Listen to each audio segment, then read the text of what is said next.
2 minutes pour comprendre, y a-t-il des aliments à éviter pour garder nos reins en bonne santé? Alors je suis avec le professeur Gilbert Deray. Gilbert Deray, vous êtes néphrologue, vous êtes aussi l'auteur des pouvoirs extraordinaires du rein. Bien manger pour sauvegarder ses reins, qu'est-ce qu'on mange? Et si on élargissait le débat? En fait, le rein, c'est un organe qui est sentinelle. C'est un organe qui est le seul qui est ouvert sur l'extérieur. Il n'y a pas de pipi du cerveau, malheureusement, et pas de pipi du cœur. Et donc, si vous vous occupez bien de vos reins, en fait, c'est comme si vous vous occupiez bien de l'ensemble de votre corps, de votre cerveau, de votre cœur. Et oui, bien entendu que l'alimentation est absolument cruciale. C'est l'un des piliers, avec l'activité physique, de votre état de santé. Donc, si vous veillez à votre alimentation, je vais vous dire laquelle, vous veillerez à ce moment-là sur vos artères en général. Et je dis souvent à mes patients, vous savez ce qu'on fait?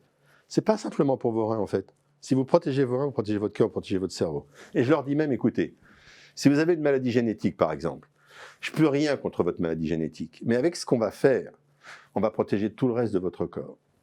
Alors après, quelle alimentation? On va faire simple, le bon régime, c'est le régime méditerranéen. Alors on ne va pas en faire le détail ici.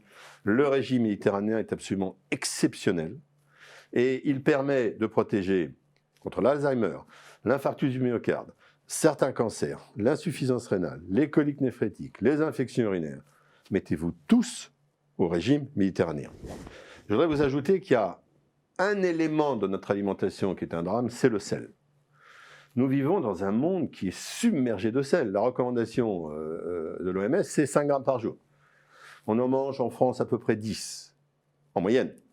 Vous en avez, moi, quand j'étais étudiant, j'en mangeais 15 à 20 grammes. Donc, éliminez les salières de votre table et ne mettez plus de sel quand vous cuisinez, mettez des épices à la place. Et enfin, une dernière chose, attention, en quantité de protéines, si vous avez les reins malades, 0,8 grammes kilo au jour de protéines si vos reins sont déjà abîmés. Voilà, la bonne santé de vos reins est dans l'assiette. À très bientôt. Nos émissions vous plaisent, alors aidez-nous à faire grandir la chaîne pour parler santé au plus grand nombre. Partagez, likez, abonnez-vous.